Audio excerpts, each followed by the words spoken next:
Welcome to Taiwan Talk on ICRT. I'm Ryan Drillsma.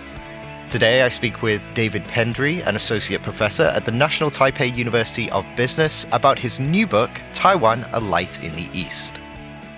To start off, the title of your new book is called Taiwan, A Light in the East. Why did you make this choice?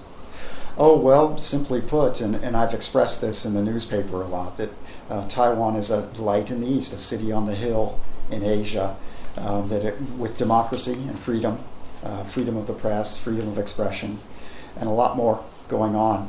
And that's very different from most Asian countries.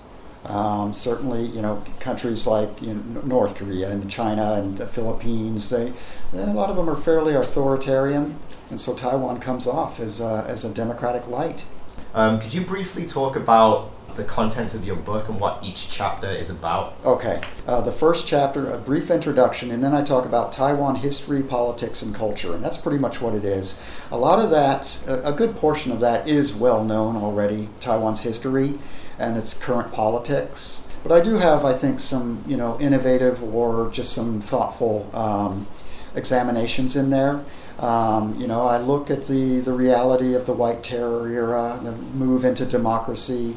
One point I made was with the colonial periods in Taiwan, the different countries that were here leading up to Japan, they were all like enforcing foreign languages in Taiwan to be taught. Mm-hmm. And I think that introduced a focus on foreign language in Taiwan, and I think that continues to this day.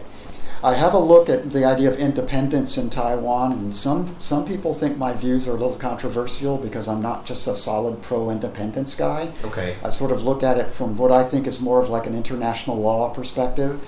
And so I have some ideas, and I talk about ways that we might get through this kind of conundrum. Yeah. Then there's a look at education and academia. A lot of that is my personal experience, and I talk about my own sort of teaching methodologies. But I do take a look at some of the modern things that are going on in Taiwan, the 12-year education, some of the projects that are being done by the Ministry of Education, which are pretty cool. Some international projects are being launched, some things like that. Okay, so that's education. Then I'd look at Taiwan identity, which has become a kind of an important part of my experience here, how Taiwanese I can be. I've written about that in the newspaper, being a foreigner. Mm-hmm. You sort of have two identities, which is always true.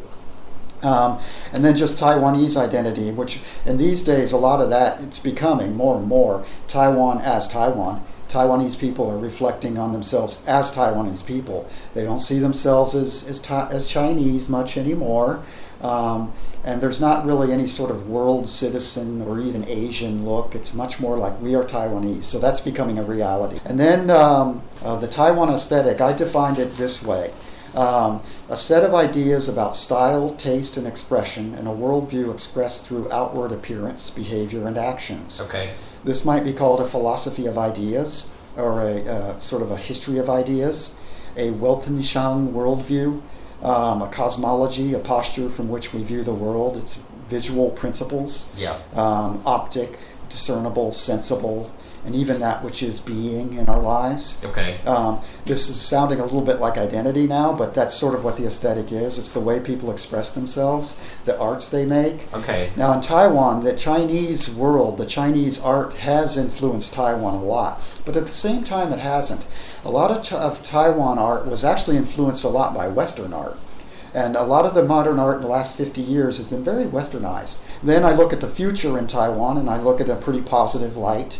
A lot of the business and economy in Taiwan looks real positive going forward. Then I have a piece called The Termite in Taiwan. You asked about that. Yeah. And yes, you're right. In some ways, and I mention this in the book, some people might think that's a little negative, this sort of little insect that can be squashed under your heel. Mm-hmm. And is that Taiwan? And that hasn't really been Taiwan. My point is that Taiwan is like a little guy that can make a big difference. In what sense do you mean Taiwan can cause a big difference? Through the democracy and through its statement as a nation, as it were. That it's seen as a positive. Some people say we might influence China positively, that China could turn democratic. People have dreamed about that for many years. It hasn't quite happened. What made you combine all these ideas and all this analysis into one publication? Oh, I guess I just wanted to. I wanted to write a book. about this experience. I've seen other Taiwan books. I haven't liked them all. I feel that there tends to be too much sort of like fervent pro-Taiwan stuff written in the books. Okay. And I didn't want to go that route. I wanted it to be more objective, right? So I wanted to do that. I wanted to create an objective view, what I thought an analytical view, as I say, methodological, almost scholarly, as best I can. And so I started writing it, just simple as that, earlier this year. I knocked it out.